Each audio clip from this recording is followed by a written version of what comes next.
Citroën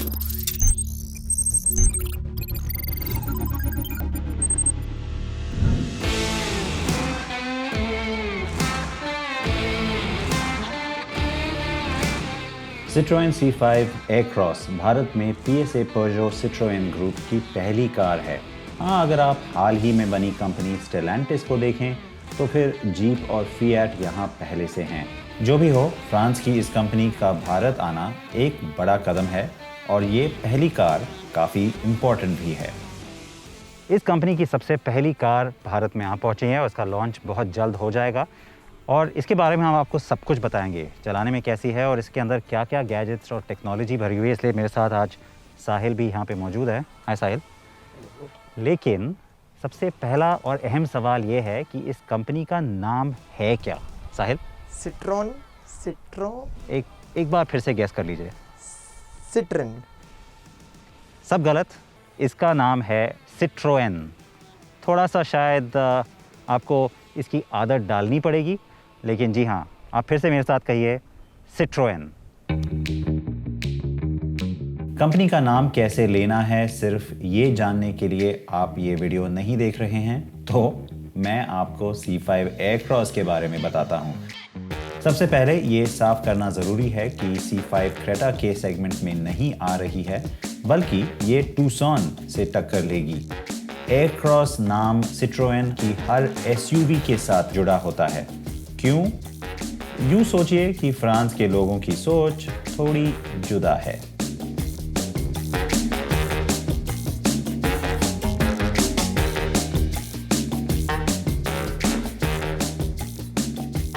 car का जो design है वो बहुत ही अलग है और जो बाज़ार में बाकी कारें हैं उनसे तो बहुत ही हटके। और सबसे पहले आपकी नज़र पड़ेगी इस फ्रंट ग्रिल एलिमेंट पे, क्योंकि ये जो है डबल शेवरॉन जिसको कहते हैं, वो सिट्रोएन का जो लोगो है उससे इंस्पायर्ड है। लेकिन दूसरी इसकी जो बहुत ही अलग चीज़ है या अलग बात है, स्टाइलिंग डिटेल, वो डे टाइम रनिंग लाइट्स ऊपर बहुत ही स्लिम तरीके से डिज़ाइन किए गए और फिर नीचे एक बड़ा हेडलैम्प। आपको लगेगा कि ये आपने कहीं और देखा है, और जी हाँ, hyundai कोना और क्रेटा में भी इसी तरह की स्टाइलिंग है, लेकिन इस टाइप की स्टाइलिंग इसकी शुरुआत सिट्रोएन ने ही की थी। ये जो एक शेप यहाँ पे है, इसको आप थोड़ा सा ध्यान में रखिए, क्योंकि ये आप कार में काफ़ी जगह पे देखेंगे। कार में अच्छे खासे क्रोम का इस्तेमाल किया गया है, लेकिन ये ज़रूरत से ज़्यादा नहीं लगता। सारे बॉडी पैनल्स पर फिनिश बढ़िया है और यहाँ काफ़ी प्रीमियम क्वालिटी के मटेरियल भी हैं। इस कार का प्रोपोर्शन ऐसा है कि दिखने में आपको काफ़ी कॉम्पैक्ट लगेगी, लेकिन असल में ऐसा है नहीं।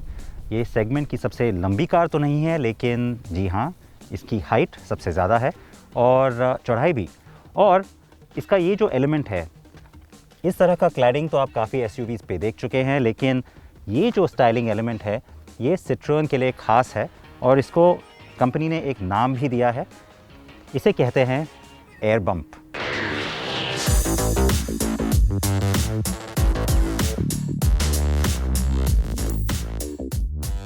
पीछे बूट में सामान रखने की काफ़ी जगह है। दूसरी रो पूरी तरह से पीछे होने के बावजूद आपको 580 लीटर की जगह मिल जाती है, जो कि क्लास में सबसे ज़्यादा है। ऊंचे वेरिएंट में इलेक्ट्रिक टेल गेट है, तो बस बम्पर के नीचे अपना पैर हिलाएं और ये खुल जाएगा।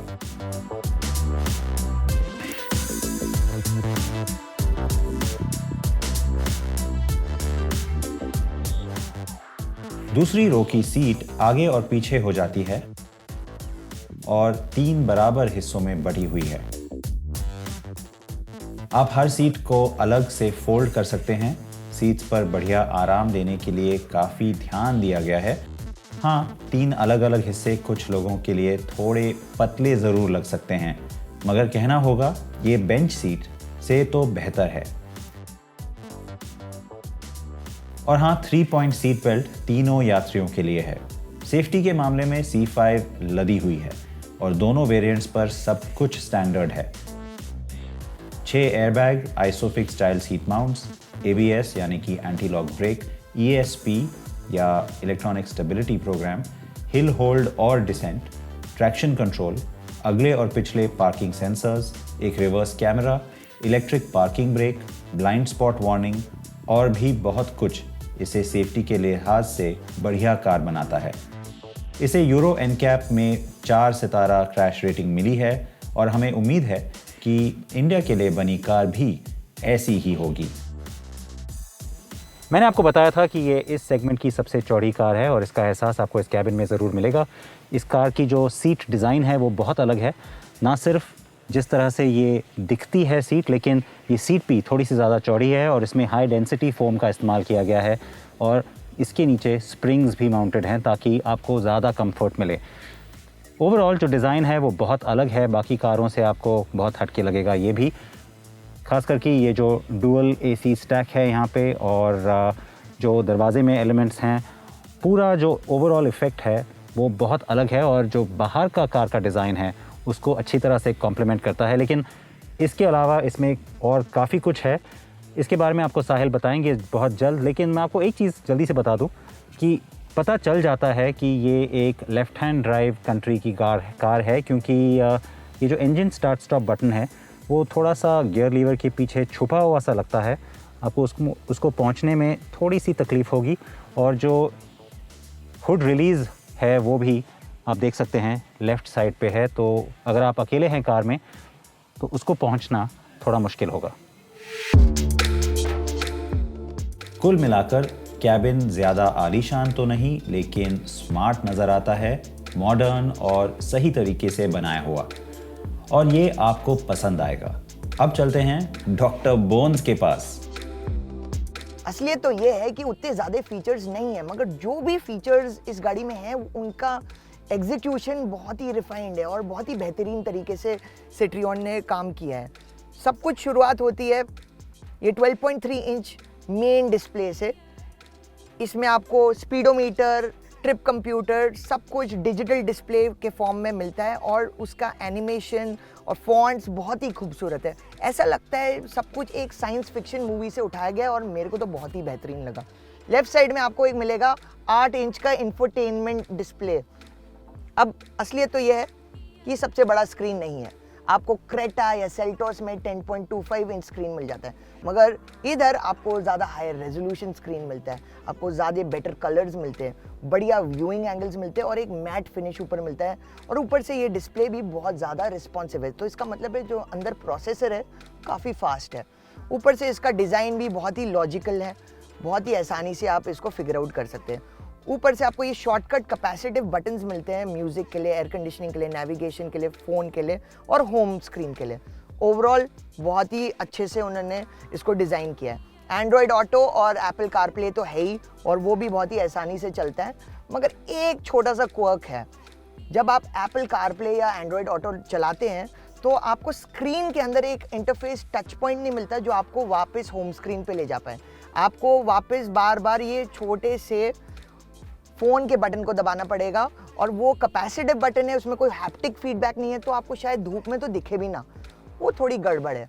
मगर उसके अलावा बहुत ही लॉजिकली डिज़ाइंड है। ऊपर से आपको एक 6 स्पीकर का साउंड सिस्टम मिलता है जो काफ़ी अच्छा साउंड करता है, बहुत लाउड होता है, हर टाइप के म्यूज़िक की तरह आपको बहुत पसंद आएगा। मगर इसमें ब्रांडिंग नहीं है, ये कोई बड़े ब्रांड से नहीं बनाया गया है।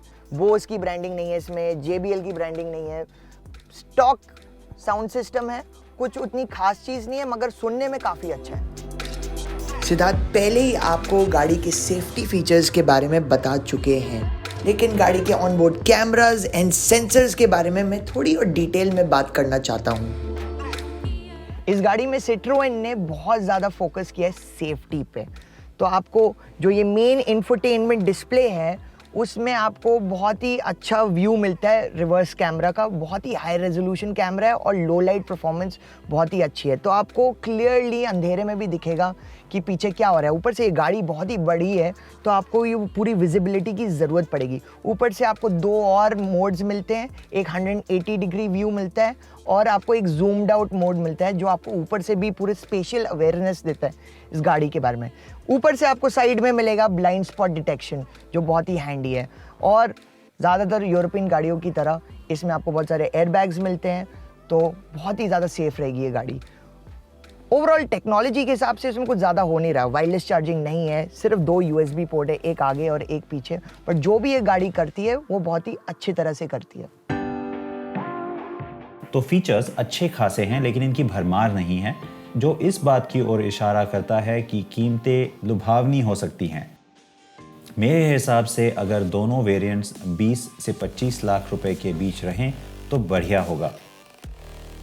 एक नए ब्रांड को जिस तरह का कंज्यूमर का ध्यान चाहिए वो उससे मिल जाएगा।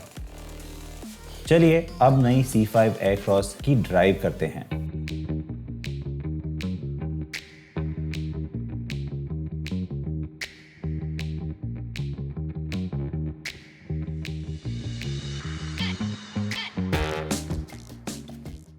सिट्रोएन का कहना है कि इस कार की जो सबसे बड़ी खूबी है वो है कंफर्ट, यानी कि आराम। और कहना होगा कि चलाने के कुछ ही मिनटों में आपको ये बात जाहिर हो जाएगी। इसकी राइड क्वालिटी बाकी कारों से थोड़ी अलग है और उम्दा भी है, क्योंकि ख़ास करके अगर आप इंडियन रोड कंडीशंस को देखें तो मेरे ख्याल से आप इसको ज़्यादा अप्रिशिएट करेंगे। और ये कंफर्ट आपको मिलता है इसके सस्पेंशन के ज़रिए। इसका सस्पेंशन बाकी कारों से थोड़ा सा अलग है। आम सस्पेंशन में आप पाते हैं कि एक मैकेनिकल स्टॉप होता है, फिर स्प्रिंग होती है, फिर शॉक अब्जॉर्बर और फिर दोबारा एक स्प्रिंग और मैकेनिकल स्टॉप। इस कार में दोनों एंड्स पे एक हाइड्रोलिक स्टॉप भी दिया गया है, जिससे कि आपको एक ज़्यादा कुशन या ज़्यादा आरामदेह राइड मिल सकती है। और चाहे रोड स्मूथ हो या थोड़ा सा टूटा हो या बहुत ख़राब हो, आपको ओवरऑल कंफर्ट लेवल्स इसमें ज़्यादा लगेंगे। थोड़ा इंक्रीज्ड कंफर्ट आप इसमें पाएंगे।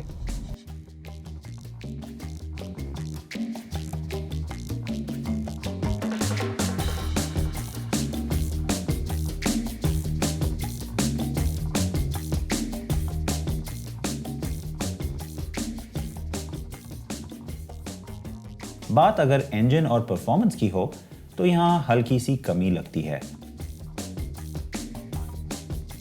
और क्योंकि इस कार का फोकस स्पोर्टी होना नहीं है, इसका स्टीयरिंग भी काफ़ी सॉफ्ट है और आपको बहुत कंफर्टेबल लगेगा। लेकिन अगर आप सोचते हैं कि इस सॉफ्ट राइड क्वालिटी और ओवरऑल कंफर्ट फीलिंग की वजह से ड्राइव डायनामिक्स काफ़ी ख़राब हो जाएंगे, तो फिर थैंकफुली ऐसा नहीं है, क्योंकि आप पाएंगे कि जबकि कार स्पोर्टी नहीं है, फिर भी इसकी हैंडलिंग काफ़ी प्रिसाइज है।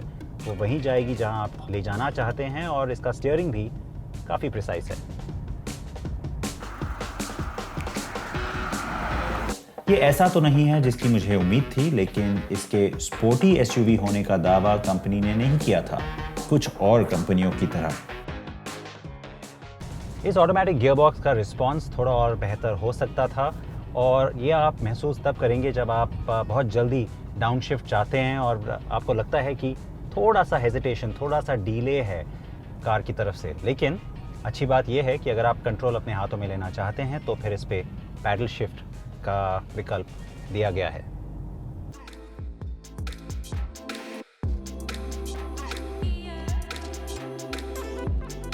ज़्यादातर लोगों को ये कार स्मूथ और आराम से चलाई जाने वाली लगेगी, और हाँ, बढ़िया राइड क्वालिटी आपको इसकी कमियां भुला देगी।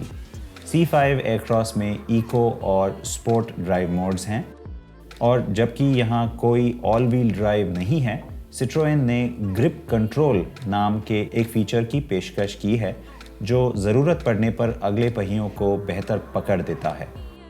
इसलिए आपको कार में सैंड या रेत, ऑल टेरेन और स्नो यानी कि बर्फ़ के ड्राइव मोड भी मिल जाएंगे। यूरोप में इस कार पे 2 पेट्रोल इंजन का विकल्प है और साथ में एक हाइब्रिड मॉडल भी है। काश सिट्रोएन ने हाइब्रिड मॉडल भारत के लिए भी सोचा होता। शायद ये एक ऑप्शन है जो बाद में आ सकता है, क्योंकि प्लग इन हाइब्रिड लाने से थोड़ा सा एक मॉडर्न फील भी आ जाती है इस कार में। लेकिन कहना होगा कि इसका जो डीजल इंजन है जो इसके साथ यहाँ इस बाज़ार में कार को उतारा गया है, वो काफ़ी स्मूथ है, रिफाइंड है। लेकिन क्योंकि इसका फोकस कंफर्ट है या आराम है, इसमें आपको वो फुर्तीला एहसास या फिर जो स्पोर्टी फीलिंग होती है वो शायद ना मिले। लेकिन शायद इंटेंशन वो है ही नहीं।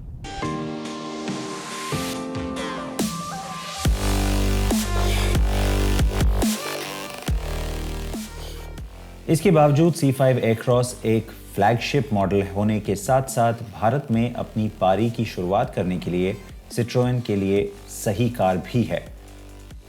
कंपनी देश में हर साल एक नया मॉडल लाने की योजना बना रही है और अगर हमें डिज़ाइन, कैरेक्टर, इक्विपमेंट और ड्राइवेबिलिटी के हिसाब से ऐसी कारें मिलेंगी तो मैं कहूँगा स्वागत है Citroën।